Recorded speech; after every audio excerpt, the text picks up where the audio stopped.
Hello everyone and welcome to English Literature Feat India. The poem that we are going to study today is Among School Children by W.B. Yeats.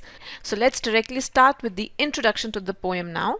Yeats की ये poem Among School Children 1928 में जो उनका collection of poems आया था The Tower करके उसमें publish हुई थी. उस टाइम पर Yeats अपने 60s में थे. पोएम में इस स्पीकर की तरह जो Yeats थे He served as an Irish senator जिनकी जो responsibilities थी उसमें included था कि public schools को inspect करना. पोएम के अंदर जो ये स्पीकर का विजिट था एक स्कूल में जब वो गए थे एक दफ़ा तो जब वो वहाँ पर जाते हैं उस विजिट के बाद he is prompted to reflect on old age, youth, beauty and change. Moving on to the literary context of the poem, जैसे जैसे अब Yeats was growing older तो जो उनकी poetry थी that started to address जो worldly affairs हैं जैसे कि politics या current events या public figures को, ये जो phase है Yeats का इसको उनका modernist phase कहते हैं और इसी phase के दौरान Among School Children भी लिखी गई थी.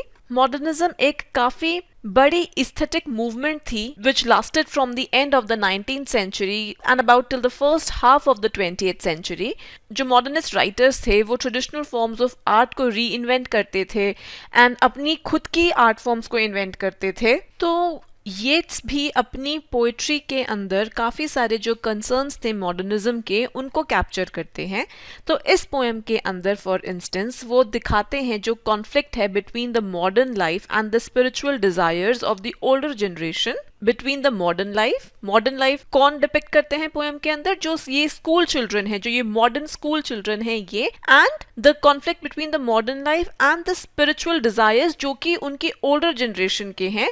और वो कौन डिपिक्ट करते हैं पोएम के अंदर? जो स्पीकर है उसकी जो इनर लाइफ है. So conflict between the modern and the old. Now we come to the setting of among school children. तो जो हमारी ये पोएम है वो एक आयरलैंड के कॉन्वेंट स्कूल में सेट है 1920s में. तो आयरलैंड में ये कॉमन था कि जो क्लासेस के अंदर नन्स जो थी या जो प्रीस्ट थे वो पढ़ाते होते थे. ऑल्दो जो पोएम है वो स्टार्ट होती है जब स्पीकर विजिट करता है एक पब्लिक स्कूल को ऑफिशियल बिजनेस पे, लेकिन जो ज्यादातर पोएम है that takes place in the head of the speaker. Moving on to the speaker of the poem, जो अमंग स्कूल चिल्ड्रन का स्पीकर है वो यूजुअली एसोसिएट येट्स के साथ ही किया जाता है कि वो येट्स खुद ही हैं स्पीकर पोएम के.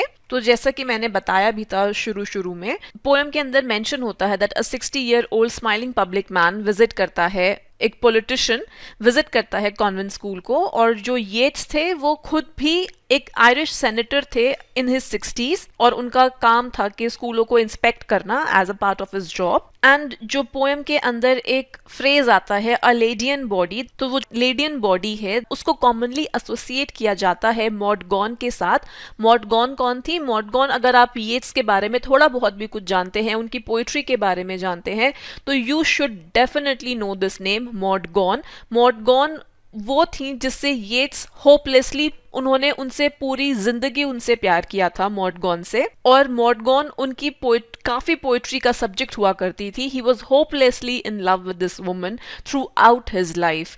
I mean very romantic. Although that being said, जरूरी नहीं है कि आप स्पीकर को और ये जो वुमन है उसको आप येट्स और मॉडगॉन के साथ ही एसोसिएट करें. That is not necessary.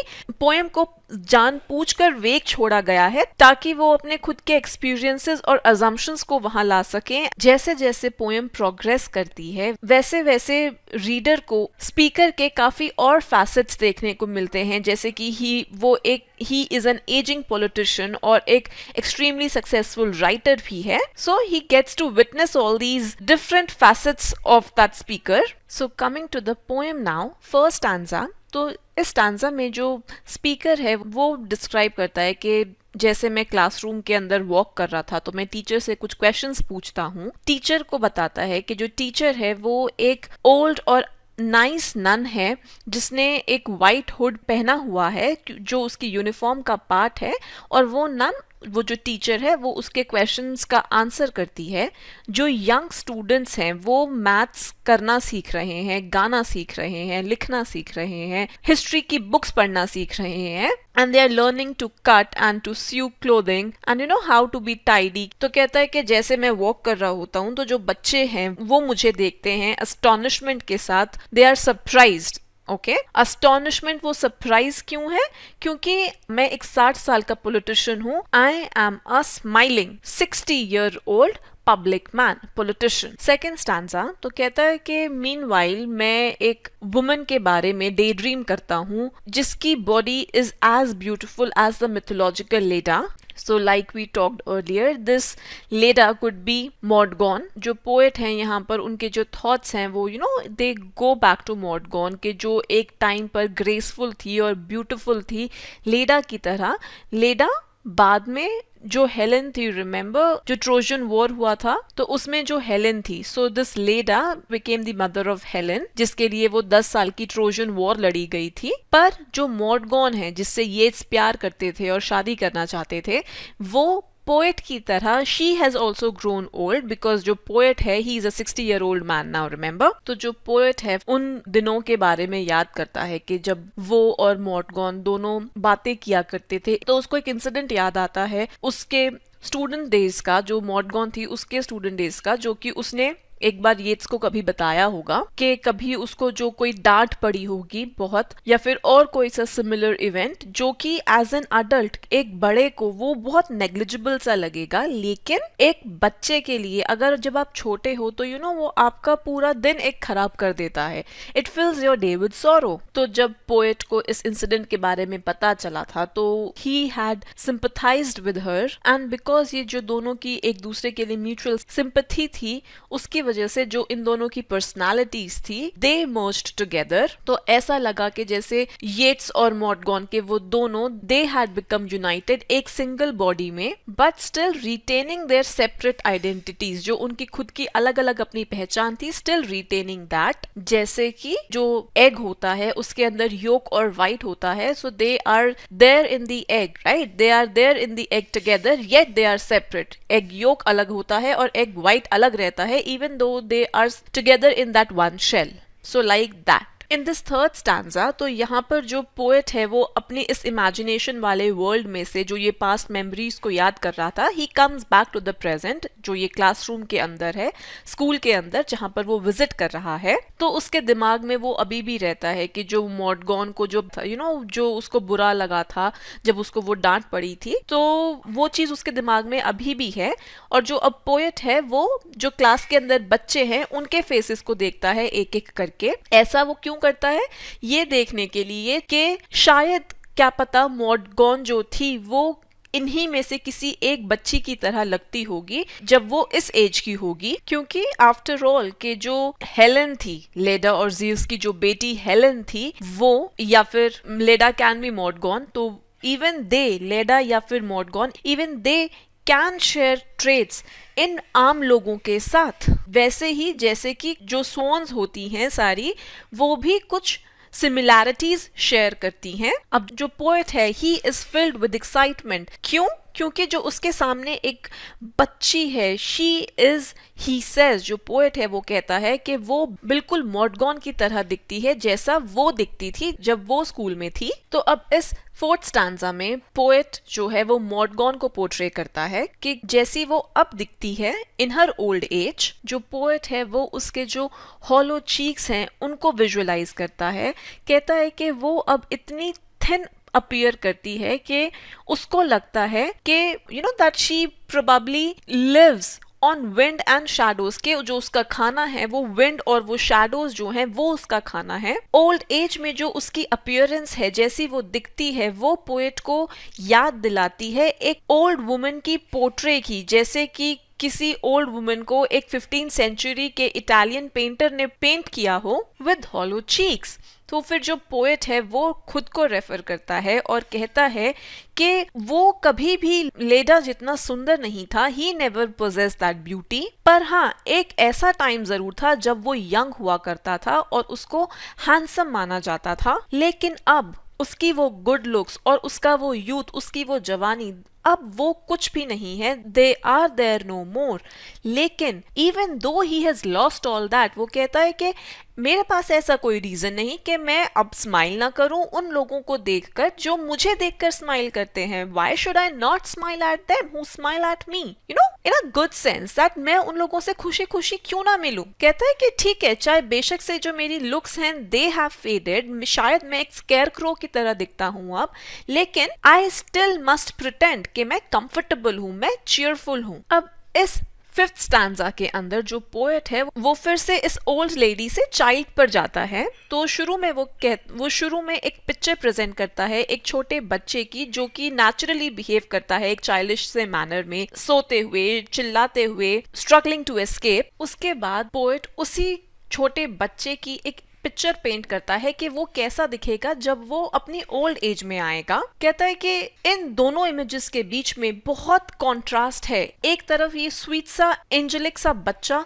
और वो दूसरी तरफ एक ओल्ड स्केयरक्रो। तो कहता है कि अगर एक यंग मदर ये विजुअलाइज कर ले कि उसका वो जो छोटा बच्चा है वो 60 साल की उम्र में या उससे ज्यादा में कैसा होगा, कैसा दिखेगा, तो वो माँ भी सोचने लगेगी कि क्या जो उसने इतना दर्द सहा उसको पैदा करने के लिए, whether that pain was worth it or not। तो यहाँ पर जो पोएट है वो he is reflecting कि वो जो ओल्ड एज है कैसे वो एक कर्स होता है और कैसे उससे ओल्ड एज के साथ साथ एक अगली सा ट्रांसफॉर्मेशन आता है अपीयरेंस के अंदर ह्यूमन बॉडी के। अब इस स्टैंजा के अंदर जो पोएट है वो बात करता है जो दुनिया में कुछ बहुत महान फिलोसफर्स रहे हैं उनके बारे में। स्टार्ट करता है वो जो प्लेटो का व्यू था नेचर के बारे में विद रेफरेंस जो उनकी थ्योरी थी ऑफ घोस्टली फॉर्म्स। जो प्लेटो थे वो उनका मानना था कि जो विजिबल रियलिटी है वो एक फॉर्म ऑफ वेव की तरह है और जो ट्रू नेचर है वर्ल्ड का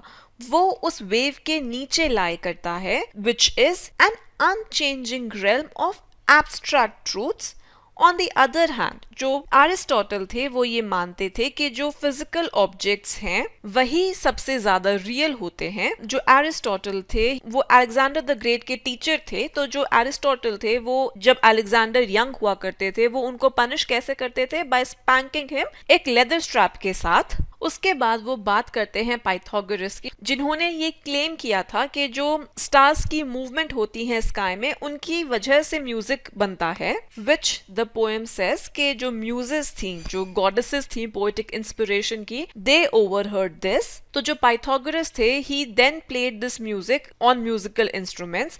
लेकिन ये म्यूजिक और ये जितनी भी बाकी थ्योरीज हैं अमाउंट टू अ स्केयरक्रो। तो ब्रीफली अगर हम देखें तो जो प्लेटो थे उन्होंने रियलिटी को लोकेट किया था अननेचुरल घोस्टली फॉर्म्स के अंदर, एरिस्टोटल ने उसको लोकेट किया नेचर के अंदर और पाइथागोरस ने उसको डिस्कवर किया आर्ट के अंदर। बट हर एक केस में रिजल्ट क्या है कि अपनी ओल्ड एज में जितने भी ये सारे फिलोसफर्स थे सारे के सारे they became like a scarecrow. तो अगेन ये वाला स्टैंजा जो है दिस ऑल्सो टॉक्स अबाउट कि जो रिमेंबर आई टॉक्ड के वो कैसे टाइम के in the beginning I talked about कि कैसे वो टाइम के साथ साथ आपकी जो ओल्ड एज आती है and the effects that it has. तो वो यहाँ पर भी इस स्टैंजा के अंदर भी he is talking about that old age, about the destructive ravages of time here. अब इस स्टैंजा के अंदर वो कहता है कि जो नन्स और जो माएँ होती हैं दोनों उन चीजों को वर्शिप करती हैं जिनको वो देख सकती हैं। जो नन्स हैं वो वर्शिप करती हैं स्टैचूज या फिर पेंटिंग्स होती हैं उनको, और जो मदर्स होती हैं वो अपने बच्चों को वर्शिप करती हैं। कहता है कि जो चर्च के अंदर मार्बल या जो ब्रॉन्ज की बनी हुई इमेजेस होती हैं उनके ऊपर जो एक्सप्रेशन होता है वो एक पीस का एक्सप्रेशन होता है, और जो मदर्स जिन इमेजेस को वर्शिप करती हैं वो लिविंग ह्यूमन बीइंग्स की होती हैं which are subject to all the excitements and agitations of life. पर जो ये मार्बल से या फिर ब्रॉन्ज की बनी हुई इमेजेस होती हैं वो अपने वर्शिपर्स का दिल तोड़ती हैं। जो बेटे हैं, जो सन्स हैं, वो अपनी माँ का दिल तोड़ते हैं। कैसे? जब वो एज करते हैं and when they grow weak with age. इस केस में जो चेंज है कि जो चाइल्डहुड से ओल्ड एज में जो चेंज आता है वो चेंज से हार्ट ब्रेक होता है, पर जो स्टोन की इमेजेस हैं वो कैसे हार्ट ब्रेक करती हैं या फिर वो कैसे पेन कॉज करती हैं या ग्रीफ कॉज करती हैं अपने वर्शिपर्स को,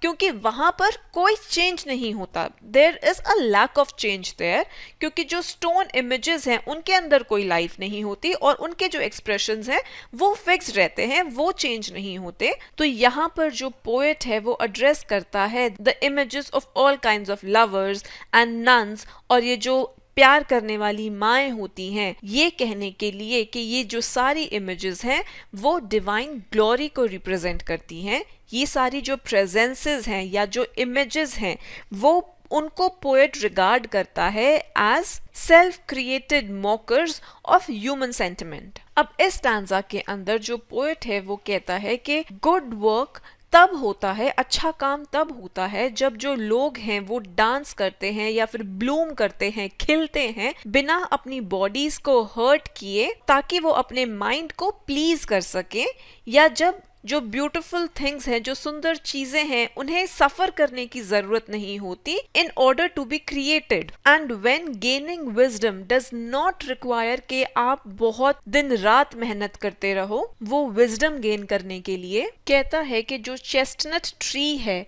वो सिर्फ उसकी लीफ नहीं है या फिर सिर्फ वो जो खिलता है उसका वो पार्ट नहीं है या सिर्फ ट्रंक नहीं है। वो चेस्टनट ट्री क्यों है, कैसे है, क्योंकि वो इन सब का कॉम्बिनेशन है। सिर्फ उसके ऊपर पत्तियां हैं इसलिए वो ट्री नहीं, सिर्फ उसके पास ट्रंक है, सिर्फ ट्रंक से वो ट्री नहीं बन जाता। ट्री वो कब बनता है, जब उसके पास ये सारी चीजें होती हैं। तो कहने का मतलब कि जो इस चेस्टनट पेड़ का जो एसेंस है वो सिर्फ एक उसके सिंगल पार्ट में नहीं है, एसेंस कहाँ है, in that tree as a whole. Similarly हम जो डांसिंग मूवमेंट्स हैं वो हम सेपरेट नहीं कर सकते from the body of the dancer. तो वो जो डांसर है और जो उसकी मूवमेंट्स हैं दे आर इंसेपरेबल। तो यहाँ पर जो स्पीकर हैं वो बहुत एनिग्मेटिकली कंक्लूड करते हैं सेइंग कि जो आर्टिस्ट हैं अंदर दैट प्रिवेल्स, जो कि नेचर से और खुद की इंट्यूशन से सीखता है। तो ही सेज कि ये सारे जो आइडियाज हैं अबाउट फिजिकल लव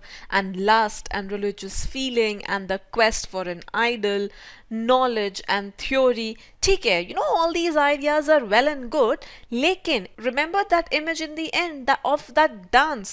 तो you know he says लेकिन it's the solo dance, the way we express being, which has to come through if we are to avoid a sense of waste and despair। And this is where the poem ends. Hoping it was clear to you. Do like and comment on the video. If you are new to my channel, do not forget to subscribe. You can also follow me on my social media. Thank you so much.